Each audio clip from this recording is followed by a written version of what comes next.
நம்ம வீட்டு ஆட்சி எபிசோட் 8. அண்ணா, தாயி, என்ன ஏதோ யோசனை போல என்று யோசிப்பது போல் கையை வைத்து அன்னமாச்சியின் தாய் மீனாட்சி. நான் என்ன யோசிக்க போகிறேன்? ஒன்றும் இல்லைம்மா, என் வீட்டுக்காரர் இப்படி விட்டுட்டு போயிட்டாரேன்னு நினச்சிதான் என்று கலங்கினாள் அன்னமாச்சி. சரி தாயி, அதெல்லாம் கலங்கக்கூடாது, நான் இருக்கேன் உனக்கு, சரியா? இந்தா தாயி, கொஞ்சம் காஃபி குடி என்று காஃபியை கொடுத்தாள் மீனாட்சி. ஏம்மா, இந்நேரம் பொண்ணை மண்டபத்துக்கு கூட்டிகிட்டு போயிருப்பாங்க தானே என்றாள் அன்னம். இந்நேரம் பொண்ணை கூட்டிகிட்டு போயிருப்பாங்கம்மா, நல்லபடியாக கல்யாணம் முடியணும் என்று மட்டும் கையெடுத்து கும்பிட்டுக்கோ என்றாள். சரி அண்ணா, நான் வீட்டுக்கு போயிட்டு வரேன்.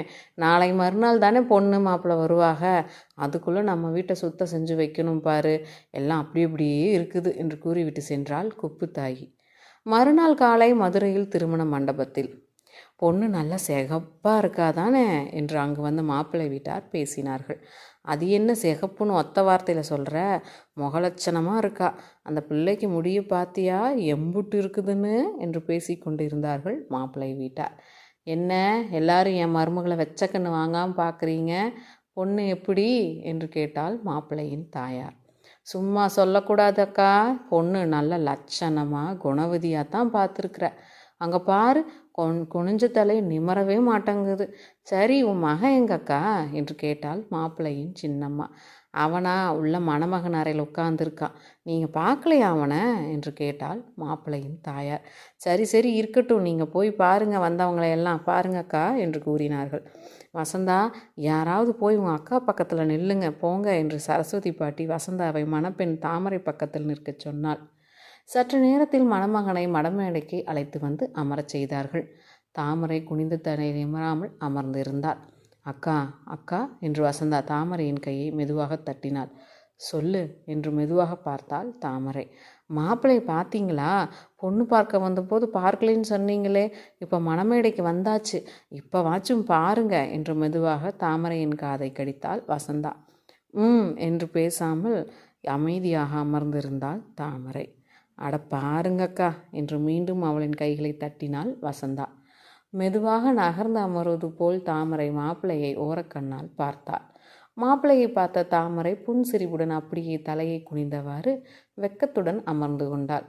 கெட்டிமேளம் ஒலித்தது, நாதஸ்வரம் பொழிந்தது.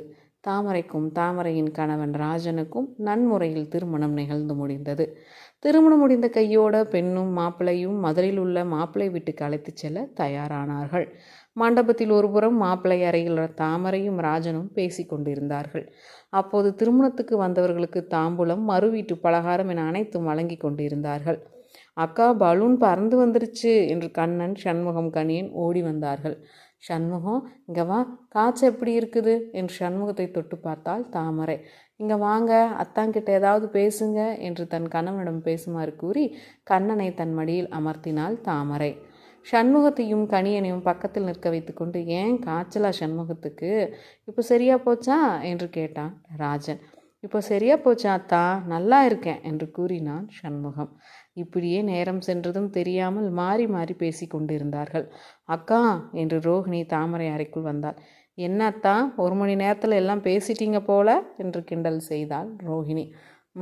இல்லை, உங்கள் அக்கா அமைதியாகவே இருந்தாங்க, அதான் நான் சும்மா பேசிட்டு இருந்தேன் என்றான் ராஜன். எங்கள் அக்காவும் என் தங்கச்சி வான்மதியும் ரொம்ப அமைதியானவங்க, ஆனால் நாங்கள்லாம் அப்படி இல்லாதான், நல்லா பேசுவோம் என்று சிரித்தாள் வசந்தா. பார்த்தாலே தெரியுதே, எல்லாரும் நல்லா கலகலகலன்னு பேசுகிறீங்க. ஆமாம், உங்கள் தங்கச்சி வான்மதியை காணோம், அப்புறம் இன்னொரு குட்டி தங்கச்சி பேர் கூட என்று யோசித்தான் ராஜன். பொன்னி, அதோ பாருங்க, மிட்டாயை கையில் வச்சுக்கிட்டே படுத்து தூங்கிட்டு இருக்கிறா, அழுதுகிட்டே இருந்தா அம்மா அம்மான்னு, அதான் மிட்டாய் கொடுத்ததும் அப்படியே பாதி சாப்பிட்டுட்டே தூங்கிட்டா. ஆமாம், வான்மதி எங்க வசந்தா என்று கேட்டாள் ரோஹிணி. வான்மதி வா, தாமரக்கா கூப்பிட்டாங்க என்று கையை பிடித்து எழுப்பினாள் வசந்தா. கண் கலங்கியதோடு நிமிர்ந்து பார்த்தாள் வான்மதி. ஏய் வான்மதி, என்னாச்சு? ஏன் கண் கலங்கி இருக்குது? யார் எதுவும் சொன்னாங்களா? சொல்லு வான்மதி, அக்கா கிட்ட சொல்லு, இங்கே பாரு என்று வான்மதியின் கண்களை துடைத்தாள் வசந்தா. இல்லைக்கா, தாமரக்கா கல்யாணம் முடிஞ்சிருச்சு, இனி அவங்க நம்ம கூட இருக்க முடியாது தானே என்று கூறினாள் வான்மதி.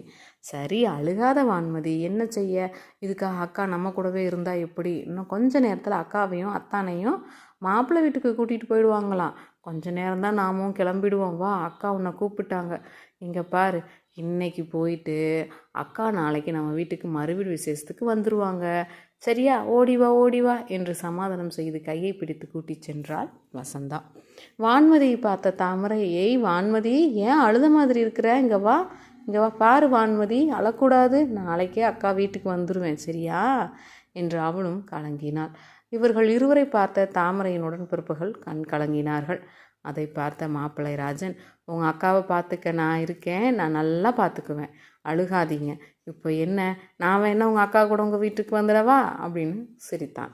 ராஜனின் வார்த்தையை கேட்டு அனைவரும் தன்னை மறந்து சிரித்தார்கள்.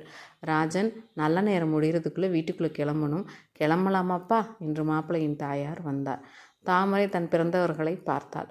அவர்களும் சரிங்க அக்கா, நாங்களும் கிளம்புறோம் என்று கூறி பாசத்தை பூட்டி கொண்டு ஒருவராக நகர்ந்தார்கள். அவர்கள் கிளம்புவதை பார்த்த தாமரையின் கண்கள் மட்டும் அவர்களுக்கு விடையளித்தது. என்னடி எல்லாம் வந்துட்டீக, பொண்ணு மாப்பிள்ளை கிளம்ப போகிறாங்களா என்று கேட்டாள் சீதா லக்ஷ்மி ஆச்சி. ஆமாம் ஆச்சி, சரி நான் போய் 2 வார்த்தை பேசிட்டு வரேன் என்று கூறி தாமரை பார்க்க சென்றாள் சீதா லக்ஷ்மி. தாமரத்தாயி, கண்ணை தொடச்சிக்கோ, அழக்கூடாது, சரியா? சந்தோஷமாக கிளம்பணும், சரிதாயி? ஐயா, எங்கள் பிள்ளையை நல்லா பார்த்துக்கோங்க என்று கூறி தாமரையின் கையை பிடித்து ராஜனிடம் கொடுத்தாள் சீதா லக்ஷ்மி ஆச்சி. அதெல்லாம் நான் பார்த்துக்குவேன் பாட்டி, நீங்கள் கவலைப்படாதீங்க என்று கூறினான் ராஜன். பெண்ணை அழைத்து கொண்டு மாப்பிள்ளை வீட்டுக்கு செல்ல ஏற்பாடுகள் நடந்து கொண்டிருந்தது. அக்கா, எல்லா பைகளையும் எடுத்து இங்கே வச்சிருக்கேன், நம்ம வண்டி வந்ததும் எடுத்து வச்சுட்டு கிளம்பிடலாம் என்று தாமரையின் பிறந்தவர்கள் தங்கள் ஊருக்கு புறப்பட தயாரானார்கள். இங்கே தாமரையின் பார்வை தங்கள் பிறந்தவர்களை நோக்கியே சென்று கொண்டிருந்தது. பெண்ணை அழைத்துச் செல்ல ஏற்பாடுகள் துவங்கின. ஏண்டி வள்ளி, நீ தாமரை கூட போறியா? பொண்ணு மாப்பிள்ளை கூட பொண்ணு வீட்டிலிருந்து யாராவது துணைக்கு போகணும் தானே என்று தன் மகளை பார்த்து சீதா லக்ஷ்மி ஆச்சி கேட்டாள். சரி, என் பிள்ளைங்களை கூட நீங்கள் ஊருக்கு கூட்டிகிட்டு போயிடுங்கம்மா, நான் வேணா தாமரை கூட போயிட்டு நாளை மறுநாள் வந்துடுறேன், இதுங்களையும் கூட்டிகிட்டு போக முடியாது, அங்கே வந்து எதுவும் சேட்டை கீட்டை செய்யுங்க என்றாள் வள்ளி.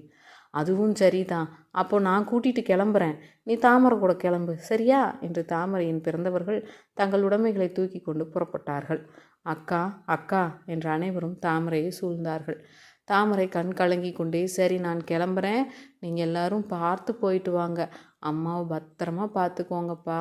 ஏய் பொன்னிக்குட்டி, அக்கா கிளம்புறேன், சரியா என்று கூறினாள் தாமரை. நானும் வரேன்க்கா உங்க கூட, என்னையும் கூட்டிகிட்டு போங்க என்று அழுதாள் பொன்னி. இங்கே பாரு, அழக்கூடாது, அக்கா நாளைக்கு மறுநாள் வந்துடுவேன், சரியா? கண்ணை தொடச்சிக்கோ என்று கூறி கிளம்பினாள் தாமரை.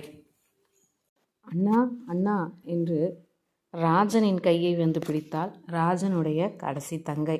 மாப்பிள்ளை ராஜனும் நம் அண்ணமாச்சியின் மூத்த மகள் தாமரையும் தங்கள் வாழ்க்கை பயணத்தை இருகரம் சேர்த்து கொண்டு கடக்க ஆரம்பித்தார்கள். ஆச்சி, நம்ம ஊர் வண்டி வர நேரமாகும், நம்ம மீனாட்சி அம்மன் கோயிலுக்கு போய் சுற்றி பார்த்துட்டு வரலாமா? சரியா இருக்கும் தானே என்று சீதாலக்ஷ்மி ஆச்சியை பார்த்து கேட்டாள் ரோஹிணி. அட ஆமாம், பக்கத்தில் தானே இருக்குது மீனாட்சி அம்மன் கோயில், சரி வாங்க, அப்படியே நடந்து போனால் சரியாக இருக்கும். சண்முகம், உனக்கு இப்போ காய்ச்சல் எப்படி இருக்குதுப்பா? பிள்ளை ஏற்கனவே மெலிஞ்சு தான் இருப்பான், இப்போ இந்த காய்ச்சல் வந்து இன்னும் மெலிவாக போயிட்டான் என்று கூறிக்கொண்டே நடந்தாள் சீதாலக்ஷ்மி ஆச்சி.